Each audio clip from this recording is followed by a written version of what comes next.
All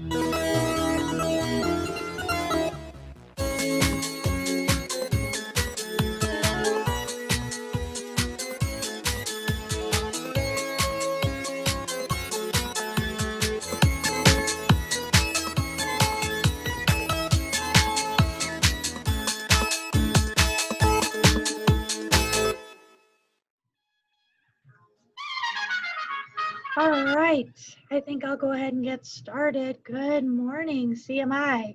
Thanks for tuning in for day 2 of the Brass Masterclass. We have Owen Farr here this morning, who is a tenor horn soloist. To us, we would call that an alto horn, but the rest of the world outside of the Salvation Army calls those tenor horns. And he is an international soloist. People from all over the world ask him to come and play. And he is a Besson artist. He also does a lot of these master classes and clinicians these days, all virtual, but certainly live and in person before this. So if we could all just give a wave to Owen and say, thanks so much for being here. And I'm just going to go ahead and turn it over to him. So Owen, if you could introduce yourself and tell us a little bit about what you've been working on lately. Yeah, sure. Thanks, Beth. And it's good afternoon for me, actually. Good morning for you. Good afternoon for me. It's 3 o'clock in the afternoon for me, so that's rather nice. It's lovely to be here. I'm very pleased to be invited to come and talk to you all. I can't see all of you. I certainly can't hear any of you, but that's quite all right. But I know you're all here, so it's great to come in and have a little chat with you. I'll explain about that in a second. First, I just want to apologise for the background behind me. I've just moved house, just in lockdown, which has been a bit tricky and quite challenging getting different builders and things like that out. But I've taken the wallpaper. I've made a start. It's a long way to go, but that's not my drawing. Beth did that and said that. It's lovely, isn't it? That's my 5-year-old who did that. So I thought what I would talk with you about, which would be a nice little link with you being across the pond, as they say, is a short history talk on, what could we call it, the birth of the brass virtuoso, maybe. We'll talk through a few players, and the reason I'm going to use the across the pond bit is that these are all superstar players that ended up in America, and in my opinion, went on to be the greatest players in the world. And the speed they did it in, I think, was something I find quite remarkable. So just to sort of give a little bit of background before we start, or maybe just rewind slightly. The valve was invented round about 1830, 1840, round about 1850s, the valve was kind of being used. So sort of, if you look towards the 1700s and the early 1800s, all brass instruments were natural instruments or used with keys. So the virtuoso couldn't really have started until the valves were created. Once the valves were created and we had a full chromatic system that worked efficiently, then we could have virtuosos. And I think it would be fair to credit the first virtuoso as someone that hopefully we all know, maybe trombone players don't know so much, but of Arban. Have you all heard of Arban? Hopefully everybody's shaking their head. Arban, the guy that wrote that big method that many of us call the Brass Player's Bible, because it's full of everything that we need. Well, Arban was born in 1825. He was French. And in 1864 is when he wrote his method. Now, I don't know if you know much about Arban. You don't hear that much about him, but he was from a family of 10. I think it was 10 in the family. And he was pretty much the only successful musician out of that family. He had 2 other brothers that were very, very successful, not musicians. One was an aeronaut, sort of interested in all things flying, and the other was an entrepreneur, booking concerts and different things. They were all very, very successful. The aeronaut, the balloonist, his brother was very interesting because one day he had a big event and he wanted to demonstrate one of his new balloons, which was probably a helium balloon, and up he went, and he never came back. We don't know what happened to him. He just disappeared. That was it. He's probably still up there flying around somewhere. But Arban, or Jean-Baptiste, was the one that went on to become a hugely successful soloist. Played for Berlioz, worked with Berlioz on Simply Fantastic and things, and certainly set Europe alight with his ability.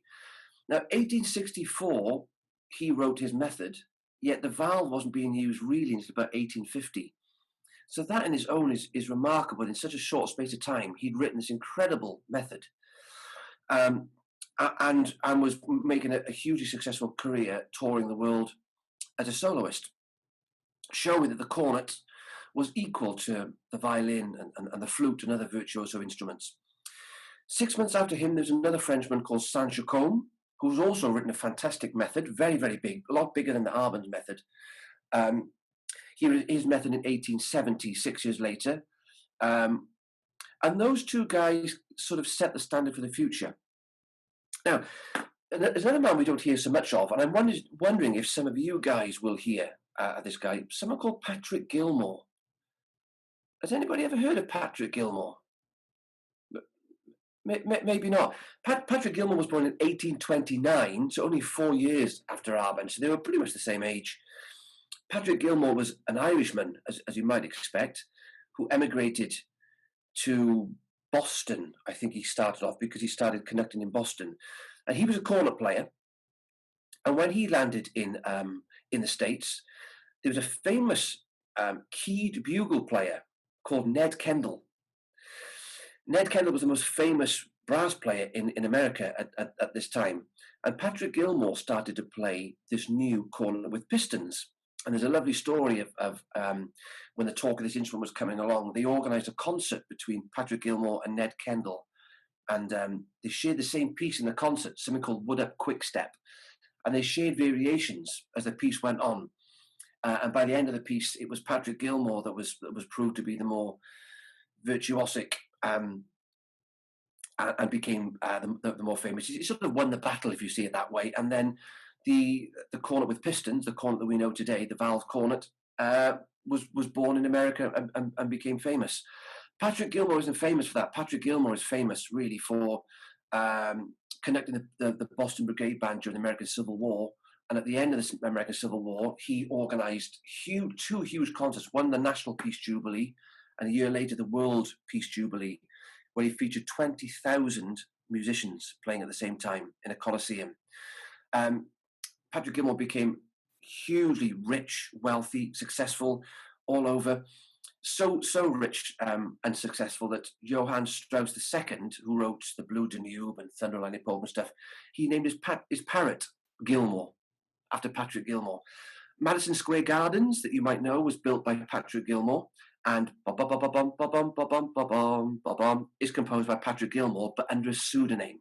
I can't think what that pseudonym is right now, but anyway. Patrick Gilmore did so much for music in America at the time. He's also responsible for forming the first brass band in America, but actually not in the brass band format, but during the American Civil War, he dropped all the woodwind just to have the brass playing.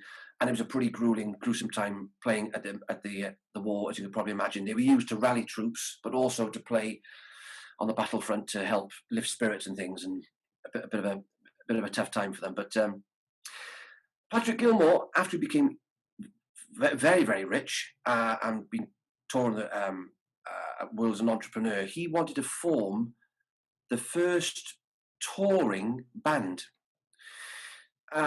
which was a wind band. But that's what he did. He formed a new band that toured all over the world and was formed of the greatest brass players around. For example, the principal cornet player, which I'll come to later, was someone called Herbert Clark. And hopefully some budding cornetists here might know Herbert Clark. And if you're anything like me, you'll worship the ground that he walked on. But I'll come back to him in a second. Patrick Gilmore set the standard for the future of the music programs, of what he had done. Different to what the orchestra were doing, he was forming concerts for anybody and everybody, really. Anybody could attend. He had some superstar players in his band, in particular, two of them, one called Jules Levy, which maybe you've heard, and another called Matthew Arbuckle. Now, Jules Levy came from London, and Matthew Arbuckle came from Scotland. The two of them didn't get on at all.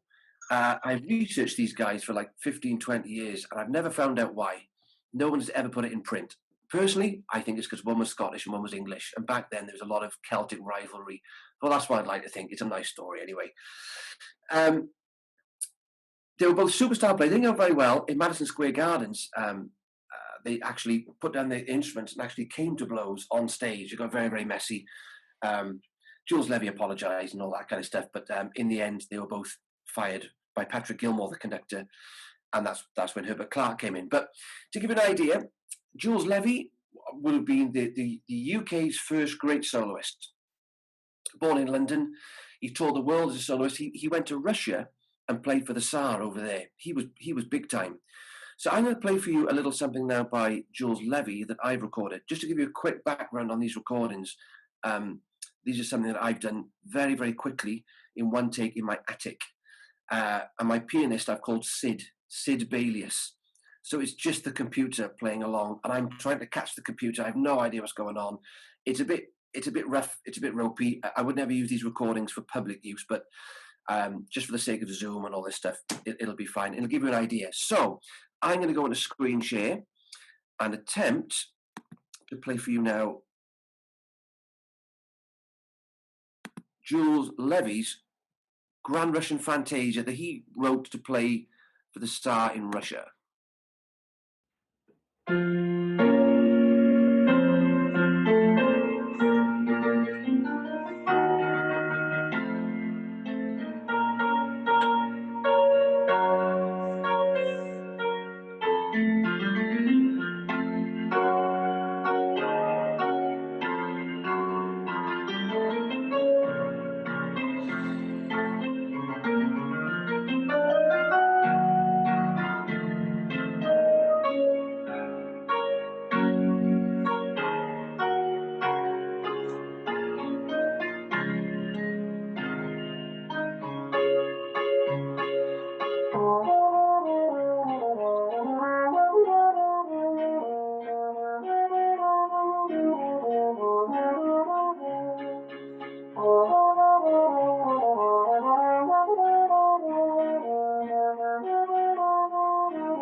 So that's Jules Levy there, born in London. Now, Patrick Gilmore died in 1892. And as if some coincidence, the day after Patrick Gilmore died, there was a premiere concert given by a new band with a new young conductor by the name of John Philip Sousa. I'm pretty sure everybody here will know Sousa, not personally, but you will have heard of Sousa. Sousa, the March King, composed over 100 marches, but probably most famous for conducting the most famous wind band there's ever been. And Sousa, of course, benefited from Patrick Gilmore passing away, because when Patrick Gilmore passed away, all his players needed to play somewhere, and so Sousa had the luxury of picking the best ones. Sousa's band did, in 39 years, 15,623 concerts. He formed the band in 1892, and 1931 he stopped the band because he was feeling ill, and the following year he passed away. So in 39 years, 15,623 concerts.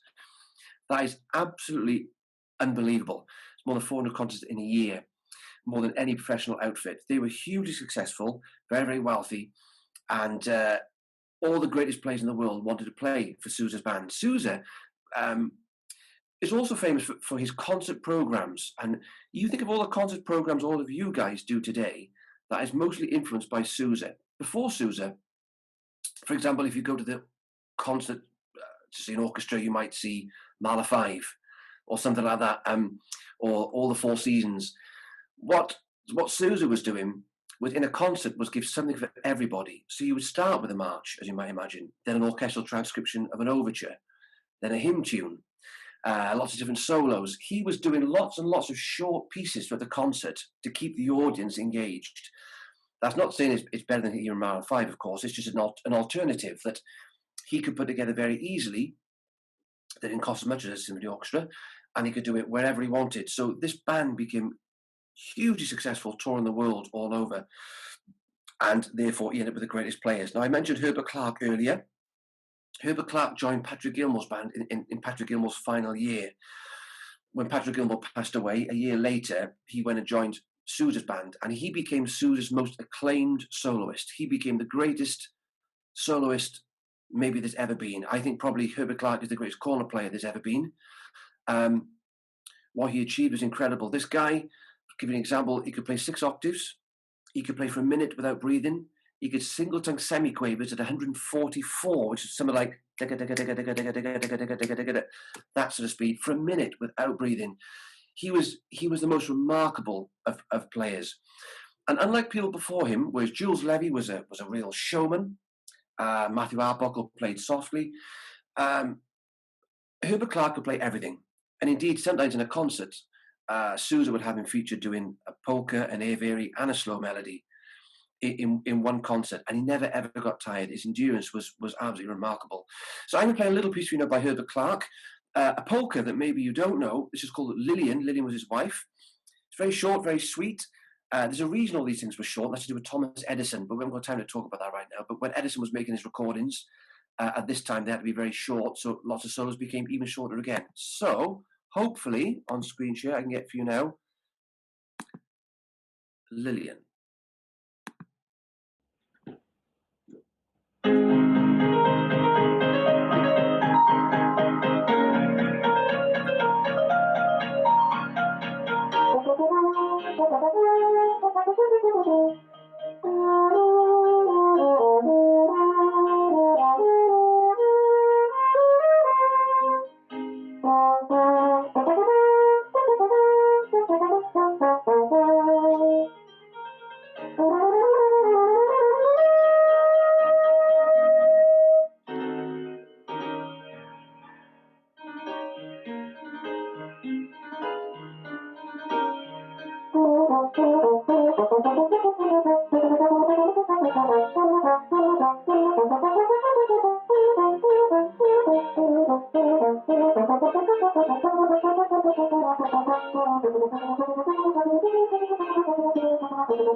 Wow, that was fantastic.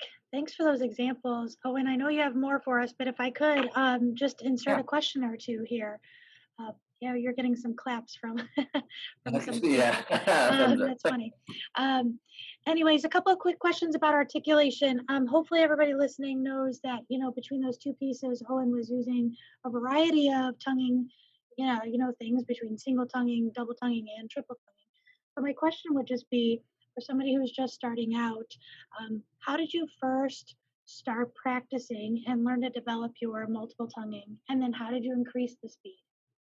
Yeah, good question. Well, I think it's good to understand exactly how the syllables work. Let's take double tonguing, for example. We have taka, taka, taka, or tuku, tuku, tiki, tiki. But it's a to and fro movement of the tongue. So if you can all say to yourself, ta, ta, you feel the articulation at the front of the mouth. Now that's the articulation you will use when you're producing any note, when you're always playing. Now 50% of the double tongue is done with the second syllable, which is ka, k, ka, ka, ka, at the back of the throat, at the back of the mouth rather, not the throat, the back of the mouth, ka, ka. So what I do is I practice independently that syllable on its own. Now, that might be frustrating for you to begin with, and you might find that quite difficult, but it's worth sticking with it until it develops. Just take a middle G or a comfortable note, whatever you like to play, and just slowly practice ka, ka, ka, trying to clean up the attack. Don't rush it. Try and get a good clean attack on it. At first, it won't be there. Now, if it's not there, that doesn't mean you can't do it. It's got to be developed. Anybody and everybody can do it, but it is a question of patience. What tends to happen with most people that trip up with their multiple articulation is they rush the developmental stage. Take your time and practice these independently. So you can then, well, we've talked about Arben. Why not let's take Arben, let's take number 11. You can practice that one single-tongued. Ta, ta, ta, ta, ta, ta, ta, ta, all the way through. And then repeat it, and now switch to the back of the tongue. Ka, ka, ka, ka, ka. And try to make them sound the same. Inevitably, to begin with, they won't sound the same, but that's why you've got to stick with it. If you try rushing and try going really, really quickly or with the triple tongue in, you're probably going to find problems along the way because you don't quite sync that articulation up.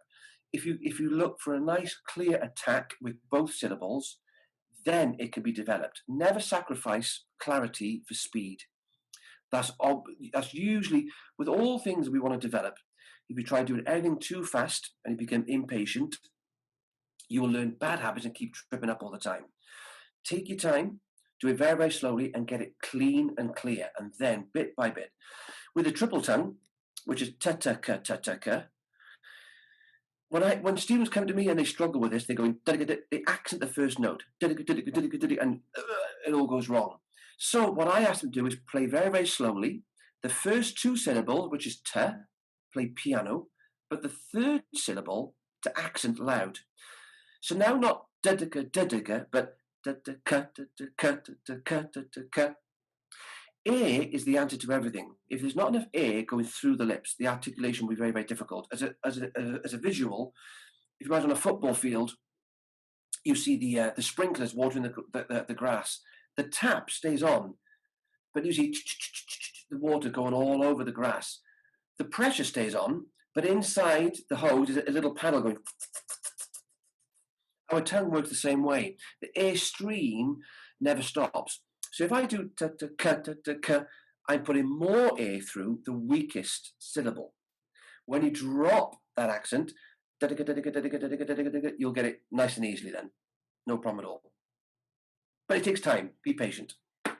That's awesome. So, then let's say our students take their time, they really develop it, and they've got it, but they feel like they can't quite get quicker. How would you suggest that they work to get the speed faster? I'll tell you something, as we're talking about Herbert Clark, what Herbert Clark used to do. When Herbert Clark walked to his rehearsals, he would use his legs as a metronome. So as he's, with each footstep, he'd be doing semi-waves like, the tongue is just a muscle. So you can train the tongue to work quicker. Also, with the back of the tongue, you break them down, you can gain speed. Herbert Clark is the quickest I've ever heard, without question. If anybody looks up track 5 on his CD, The Debutante, it is absolutely frightening how well, how fast he could articulate. And that's how he achieved it, out walking. You can also do it on the instrument with a metronome, and in the margin, write down your score. So you might be articulating at 16th to 80.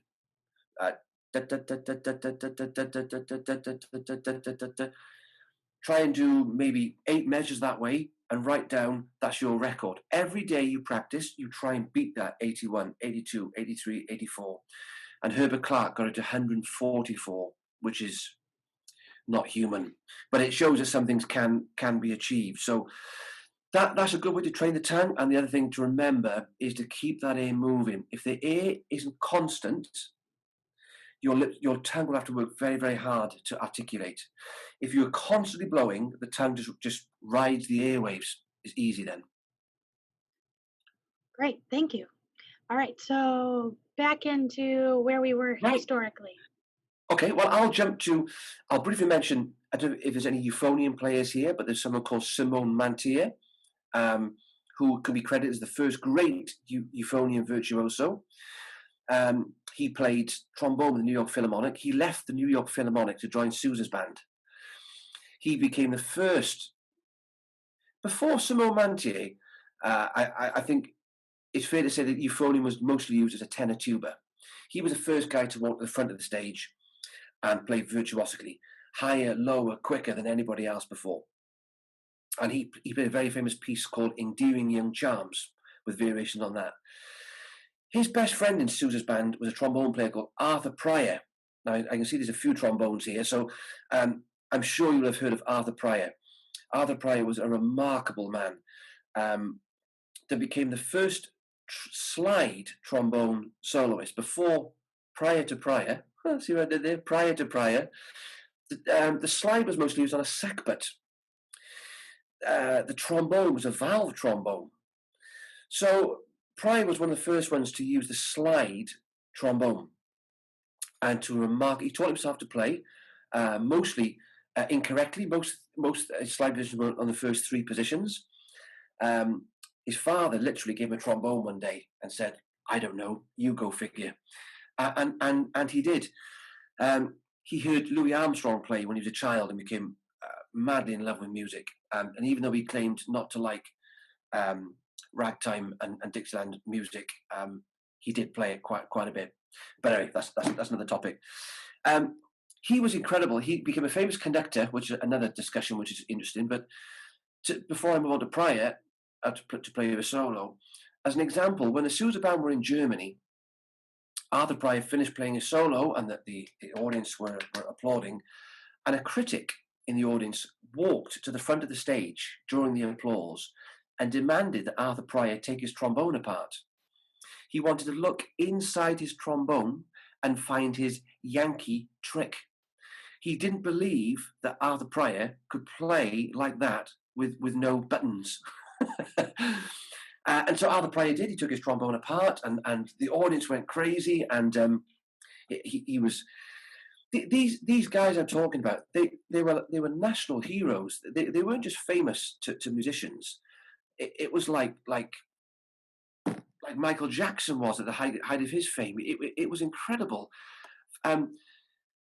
Herbert Clark used to do 40 solo concerts a month, and thousands would go and see him play. Thousands and thousands. They were incredible. Anyway, so here's a little demonstration of Arthur Pryor. Now, I'm going to play a piece. This is called Bluebells of Scotland, probably his most famous trombone solo.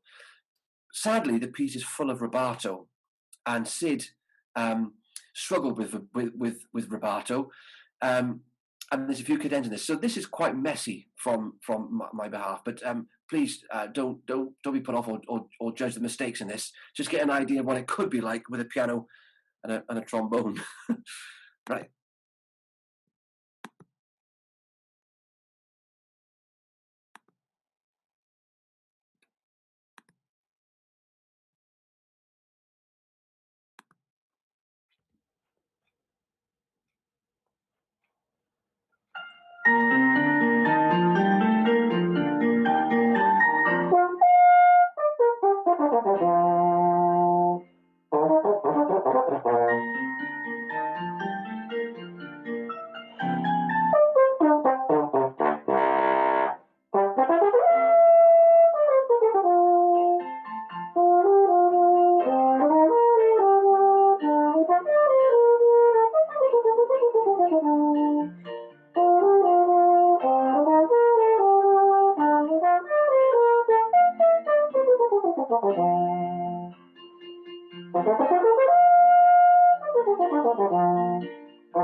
Wow, I particularly liked the, just one moment, please, part of that. Okay, Owen, that was fantastic. I heard a few techniques in there that I just want to talk about for a quick second and just make sure that everybody on this call knows what those things are. So you played some pedal tones. Can you explain what those are and how to do those? Yeah. So what I do for these is practice scales or arpeggios, descending.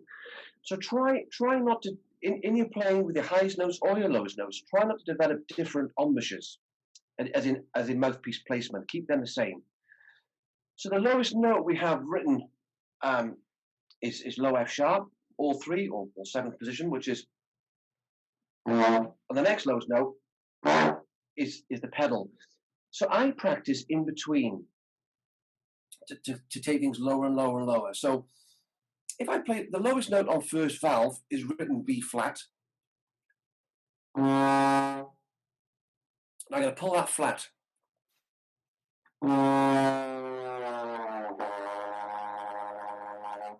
So now that becomes an F. So I can play F arpeggio.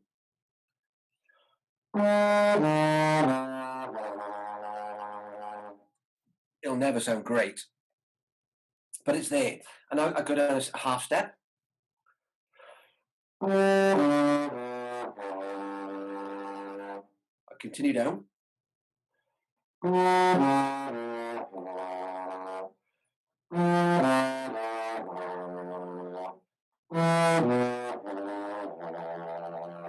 And now I reach the pedal C.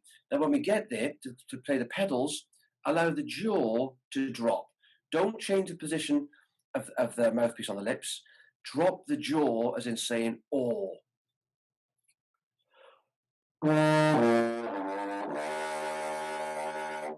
Everything relaxes, but we don't change the position, and then carry on down.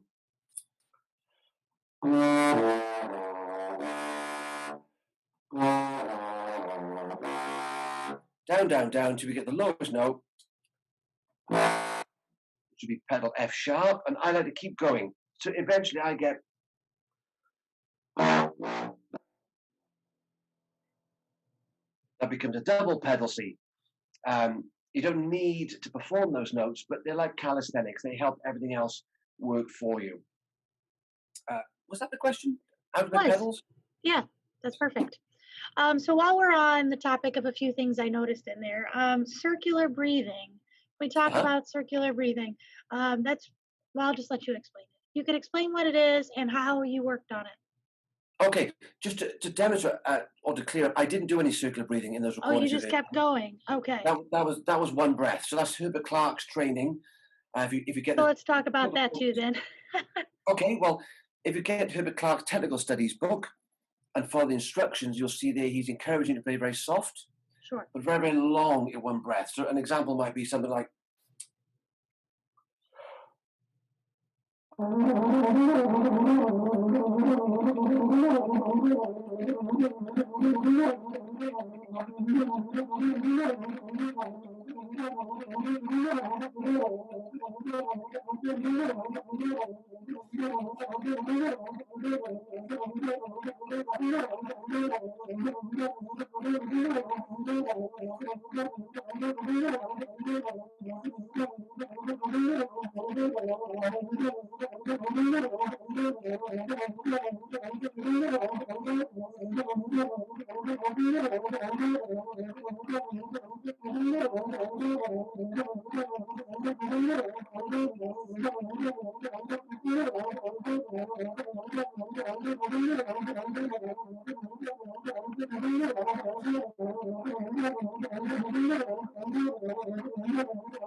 So obviously Owen has superpowers. I wasn't actually looking at him. I assumed he was circular breathing. But when you can play that long, go ahead, Owen. It's all Herbert Clark's work, and you can read all about it, and it's really, really good for your playing. But the clarity thing is more important than just playing really fast, really, really clear. The circular breathing thing is where we store air in the cheeks, like a hamster. We use our cheek muscles to squeeze together to force the air out. And as the cheeks do that, we take a breath in through the nose. So you get.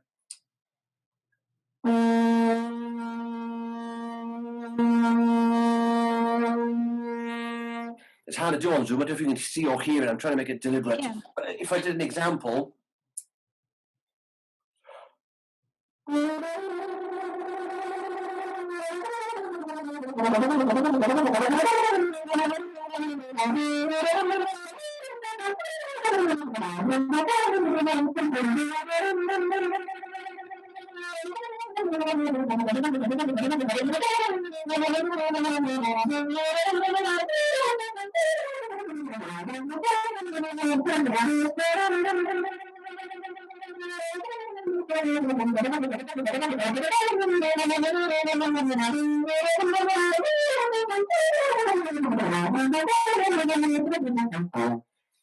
You can do it while running around or jumping all over the place. It's one thing I will say about circular breathing. It's a good trick to have, but it will never replace musicality. And by that I mean when you hear beautiful music played, it's the phrasing that makes it. And when something becomes continuous, it takes out all the shape and musical inventiveness and creativity that it needs. So I think it's probably a more useful tool for tuba players where they're going to run out of air quite quickly at the back of the band and they want to share things out a bit. But I think from a soloist point of view, it's very rarely do I use it unless I'm asked to show off. But I think within music, it's more about the shape and a phrasing really. But Sure.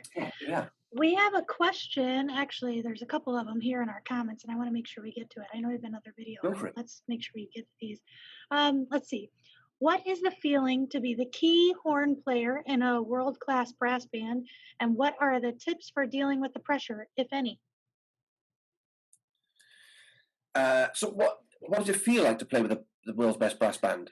Yeah, what is the feeling of being like the principal horn player, I think is what they're getting at. Oh, oh, that's a good question. It's something I've worked for very hard for numerous years. I play with Fairies and Corey, and it was Fairies. That's William Fairy band in particular. That when I was young, were the best band in the world, and that was always my dream to play for them. If in fact, it's strange that my childhood dream was to play the Mendelssohn Violin Concerto with Fairies. And even though I became principal horn with Fairies, I never chose that piece. I did it later with Corey. I don't know why.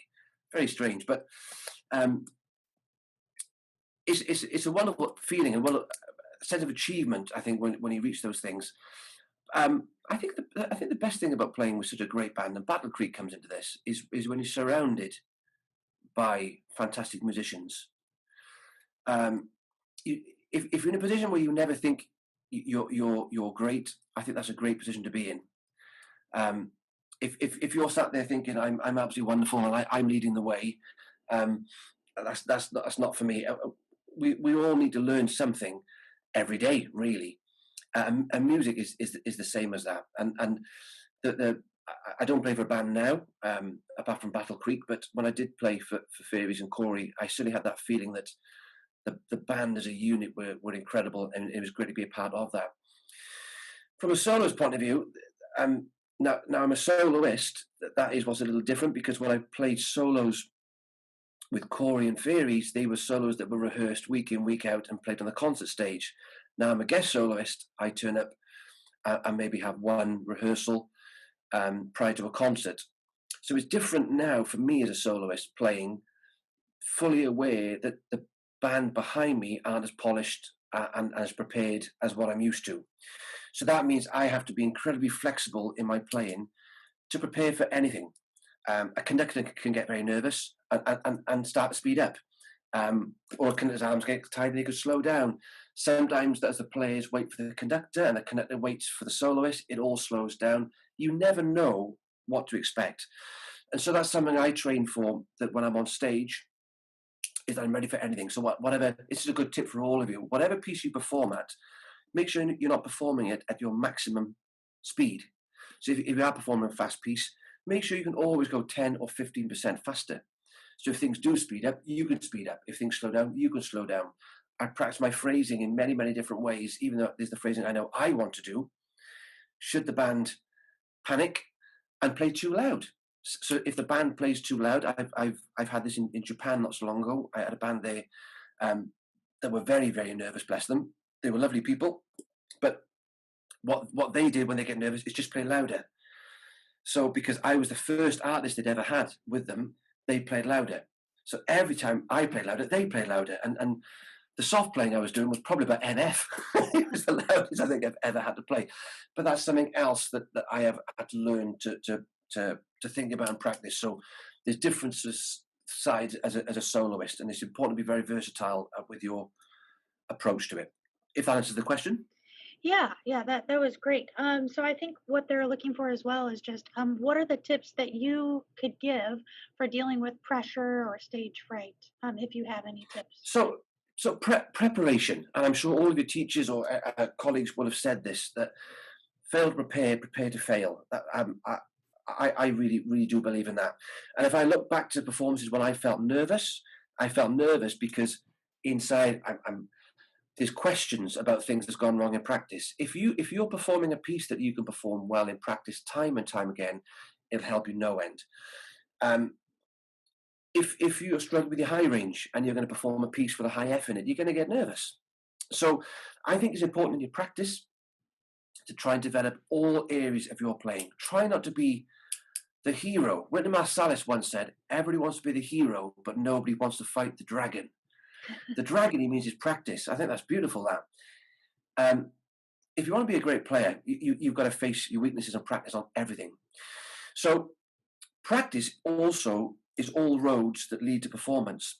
So if your practice is imbalanced, your performance, you will start to feel nervous because it doesn't feel comfortable. You want to feel in control. Nerves are natural. It's fine to walk on stage and feel a little nervous, but it's the feeling of when things aren't working, that's where it becomes terrifying. So your practice will help you with that.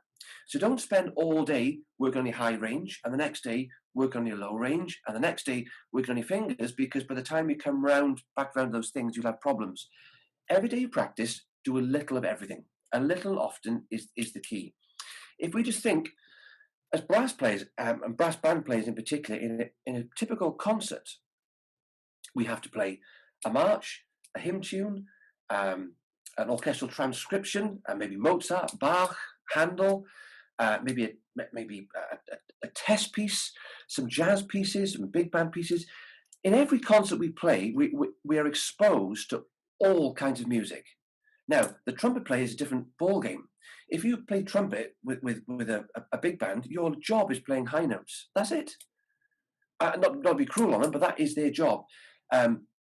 It could be the same for a French horn player in an orchestra. Their role really is that of long tones, nothing of virtuosity. You could be a Dixieland trumpet player. They're all specialists. When you come to the brass band, all of a sudden, the brass band player is asked to do everything.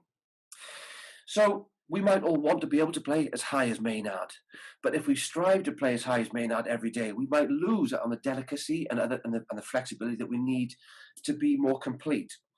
So I think, I don't know if you're any tennis fans here, but Roger Federer is my hero as a tennis player because he is good at everything. He's not the one-hit wonder. He's not the one with just the big serve that you can't get back, or the one with a fantastic drop shot. He has everything. I think as brass band players, we want to be Roger Federer. We want to learn everything. So if you take Roger Federer, you might find a better serve than him. You might find a quicker run than him. You might have found someone with a faster forehand, backhand. Everybody can do something better than Roger Federer, but he's the most complete player in the world. That's what we want to be. We might not be able to play as high as Maynard.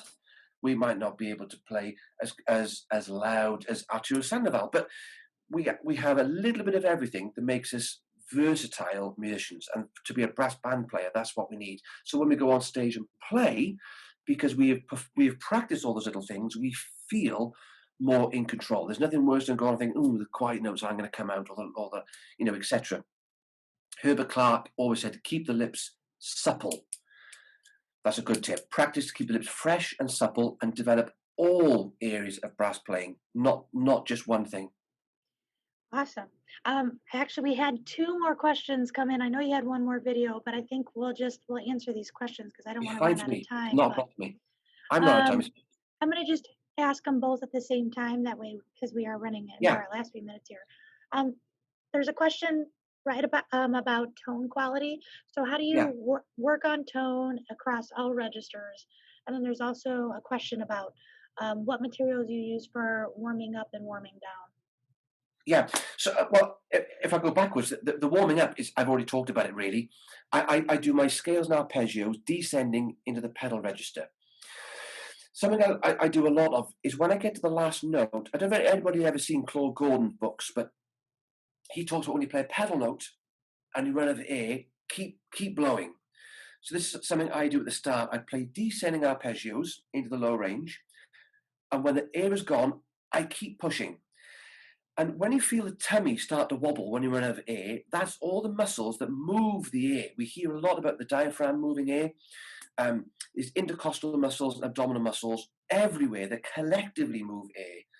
And by training these muscles, blowing becomes easier. So here's the arpeggio again, but with a long last hold.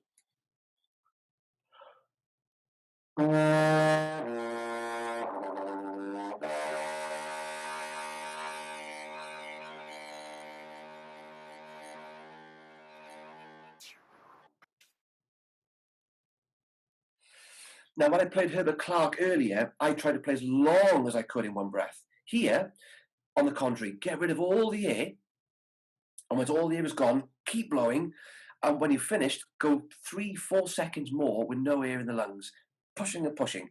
You train all the muscles to become very strong. And because I'm descending, I'm getting lots of blood going through the lips and then becoming warmed up. Now, in reverse fashion, if we take Herbert Clark's technical studies, by practicing this book softly, from the beginning, you have to practice from the beginning. So, number one,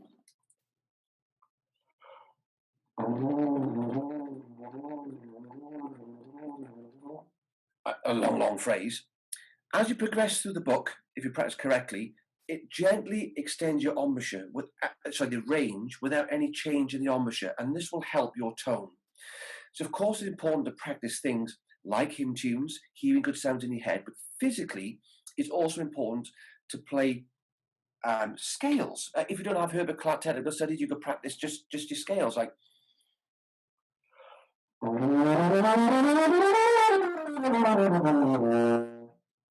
Keeping that air moving all the time. Eventually, once you develop the pedals, you can practice bigger scales, like.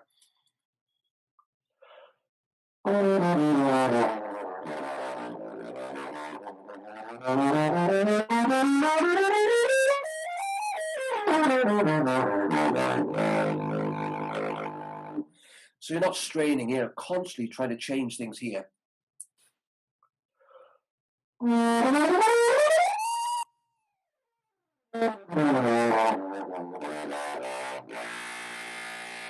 So even though I'm playing very high, I'm trying not to strain the sound.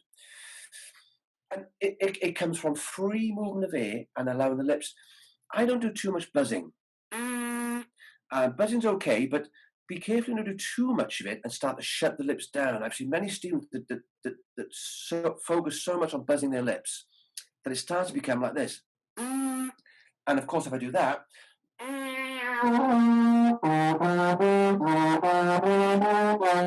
then it becomes the sound like the beginner.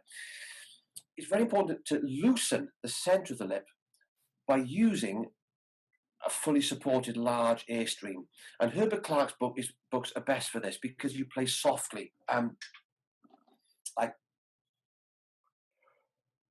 Can you hear when I play soft? Is it? It's a little harder than what you just did, but yeah. I'll play a bit softer, louder.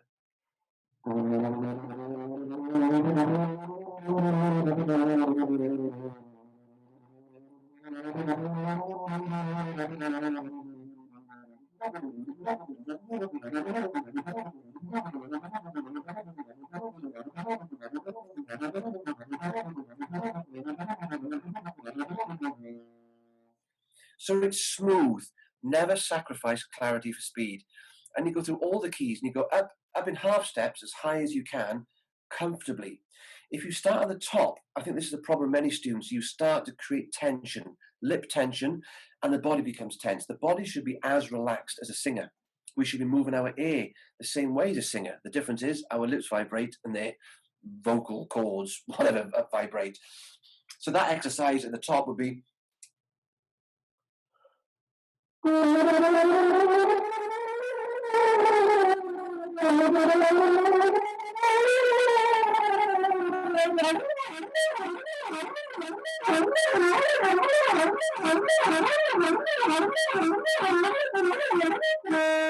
In fact, he writes on study number 9, a scale. I've got a metronome here. No, I haven't. A scale, 3 octaves, 4 times through in one breath. And he writes, no strain is necessary if played properly. The strain bit is important. If you practice from the beginning of Herbert Clark technical studies correctly, you learn to play without strain. And if you're playing without strain and tension, you can develop a free sound. If you were struggling and tense and just pumping all the time, that's where the bad sound comes in. So as an example, what he writes.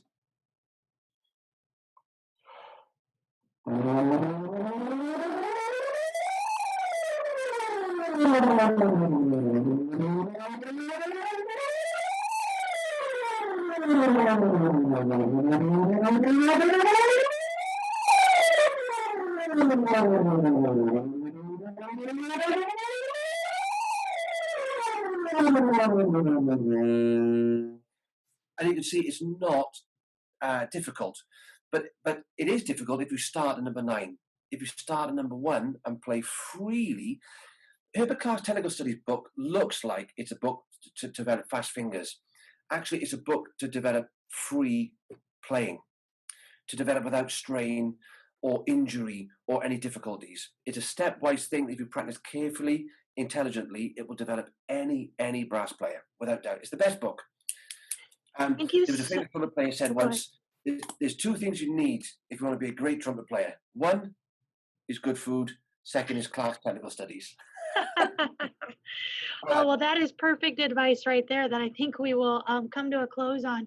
I just want to say thank you so much, Owen, for your time today and your expertise. It's just a lot for people to take You're on, welcome. and hopefully they can put that into their own practice sessions. And we had one more final question, Owen. Sophie, No problem. she wanted to know about vibrato. I'm going to just find her exact question, but I think it was just yeah, how do you recommend to, like, what's your idea of a perfect vibrato and how do you work on it? I think she's visually, you can see the cellist. We can see the cellist do it. And the cellist is in complete control over how fast he or she wants that vibrato to go. So I think we should do it the same way. And the best way for us to do it, I think, is with the chin. There are different ways of doing vibrato. There are ways of interrupting the airstream. There are ways of moving the instrument. But what you'll find is they don't give the complete oscillation of the sound. So you want the sound to drop like the cellist would do with the string. So what I'd recommend, and it's difficult to begin with, but once you've got it, it's actually quite easy. But to begin with, it does take time. Anybody can do it. It's one of those things, again, be patient, be slow. Herbert Clark said patience, perseverance, and tenacity. Oh, they're good words, aren't they? So let me show you. If I play a G, I'm going to exaggerate the vibrato. So I'm going to drop the chin and pull the note very flat and then back up. If I exaggerate it, and I can do it exaggerated, it's easier to control and then trim up and make it quite pretty later on. So if I do a G,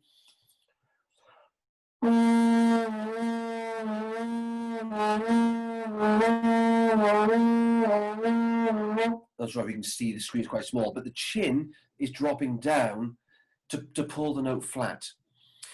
Once you've cracked that on a G, and it can take a while, change note, maybe a low C or middle C, higher, low, whatever you fancy, because different ranges can bring up different problems. But try not to do it too fast. It's funny, I say the same thing with everything, but it's the same with vibrato. People try to do a quick vibrato. You know, over in England, there's some crackers. They go so fast, it sounds awful. It goes like that because there's no depth to it. You want a vibrato that you can change at your will. Because what is a vibrato? It's your version of tone color. So if you were to play something very British, that you could have a fast vibrato like.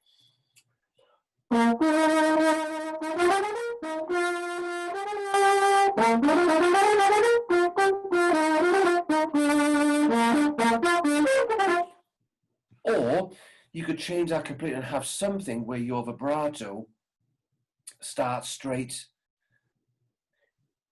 Picture the saxophone player, you know, at a little jazz club, and they're playing along like.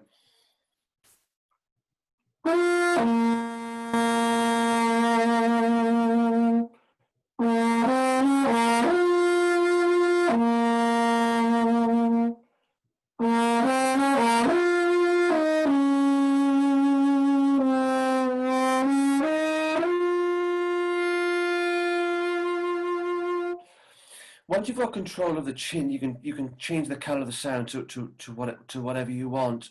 The higher you go, the more intense it becomes. The lower you go, you can do what you want with it. If you do it with shaking the instrument, I think you're limited to the color you can get out of it. I think if you do it with the breath, well, let's not do that. That's a risky one. There's a singer in England called Cliff Richard. And people say they play like him. He goes when he sings, the breath vibrato. So don't do that one. It's probably either the chin or moving the instrument. I know some great players like Alan Vazzuti do it by moving the instrument, but I think for being a brass band player, where we need to be able to change the colour more, I think the chin movement is going to give you the best. So to practice it, start very, very slowly and make it, I mean, grotesque, really over the top.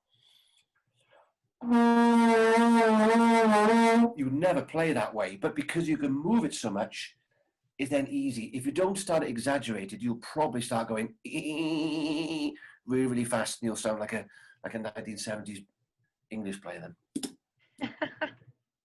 Does that help, Sophia? Is that sort of what you're after? I think so. I think you answered it brilliantly. It's fine. Right. She gave you a thumbs up, so I guess you answered her question. That's great. No problem at all. So thank you again, Owen, so much. You're very welcome. Let's all do the little clappy emoji. That was fantastic. Thank you so much. Thanks for listening, everybody. Yeah. Bye-bye. Bye, everybody. Take care.